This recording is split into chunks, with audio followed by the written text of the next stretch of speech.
آج کا انسان صرف دولت کو خوش نصیبی سمجھتا ہے، تو یہی اس کی بد نصیبی کا ثبوت ہے۔ اگر کہیں شک بھی ہو جائے کہ یہ شخص اللہ تعالیٰ کے قریب ہے، اس کے قریب ہو جاؤ۔ اصل حاصل کیا ہے؟ استقامت، یقین اور یکسوئی، یعنی ایک رخ ہو جانا۔ انسان اندر سے ٹوٹ جائے تو تعمیر حیات کتابیں کچھ مدد نہیں کر سکتی۔ قائل بڑے راز کی بات ہے، وہ بظاہر کچھ مانگنے کے لیے آتا ہے، لیکن دراصل کچھ دینے کے لیے آتا ہے۔ موت سے پہلے موت کا مقام سمجھ آ جائے، موت کے بعد ملنے والے انعام موت سے پہلے ملنے شروع ہو جاتے ہیں۔ ہر انسان چاہتا ہے کہ اسے چاہا جائے، اسے پسند کیا جائے، لیکن کیوں سے بگاڑ پیدا ہوتا ہے۔ لوگ اپنے علاوہ کسی کو پسند نہیں کرتے۔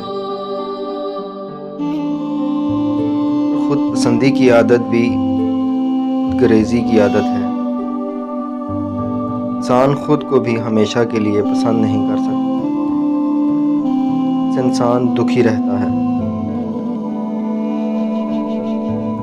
ڈپریشن کا سب سے بڑا سبب نا امیدی ہے۔ ہم اس فضل کو کہتے ہیں جو انسانوں پر ان کی خامیوں کے باوجود کیا جائے۔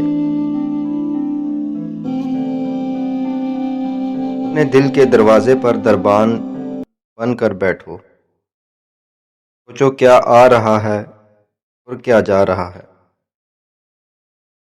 اگر دل میں رکھنے کے قابل ہے تو رکھو، اگر نہیں تو نکال دو۔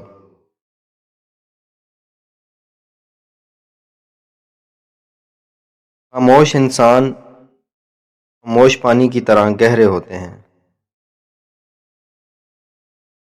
بڑی منزلوں کے مسافر چھوٹے جھگڑوں میں نہیں پڑتے۔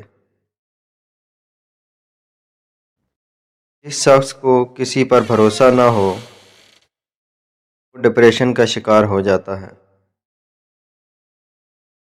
زیادہ بولنے والا انسان مجبور ہوتا ہے کہ وہ سچ اور جھوٹ کو ملا کر بولے۔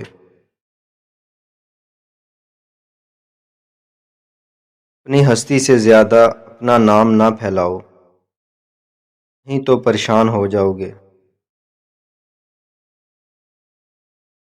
اگر تیرے باپ کی شادی ہو گئی ہے تیری بھی ہو جائے گی، اور تیرے بچوں کی بھی ہو جائے گی،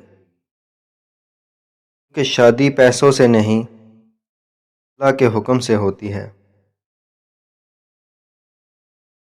پسند کو چھوڑنا بڑا مشکل ہوتا ہے، ناپسند کو قبول کرنا بڑا مشکل ہوتا ہے۔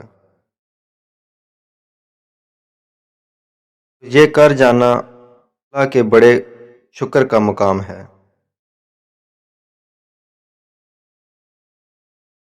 اگر غریب فاقے سے مر رہا ہو تو امیر یقیناً بد ہضمی سے مرے گا۔